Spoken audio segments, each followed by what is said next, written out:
আসসালামু আলাইকুম। কোনো এক শুভাকাঙ্ক্ষী কমেন্টস করেছেন, "একজন সুস্থ পুরুষ যৌন মিলন কত মিনিট করতে পারে?" ধন্যবাদ ভাইয়া সুন্দর একটা কমেন্ট করার জন্য।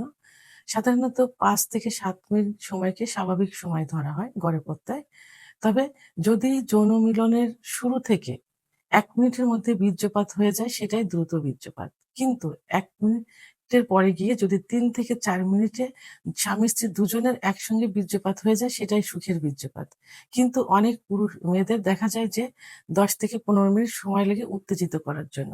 আবার কোনো ক্ষেত্রে মেয়েদের ৩০ থেকে ৩৫ মিনিটও সময় লেগে যায়। সেক্ষেত্রে পুরুষের সেই সময়টাকে দ্রুত বীর্যপাত হিসেবে ধরা হয়। সেই ক্ষেত্রে এখানে ফোরপ্লের ভূমিকা অত্যন্ত গুরুত্বপূর্ণ। তখন কি করতে হবে? ফোরপ্লে করতে হবে পর্যাপ্ত পরিমাণ। ফোরপ্লেতে ১০ থেকে ১৫ মিনিট সময় দিয়ে যৌন মিলনে ১০ থেকে ১৫ মিনিট সময় দিলে অর্গাজম যদি বেশি করানো হয়ে যায় তাহলে স্ত্রীরও দ্রুত বীর্যপাত হয়ে যেতে পারে।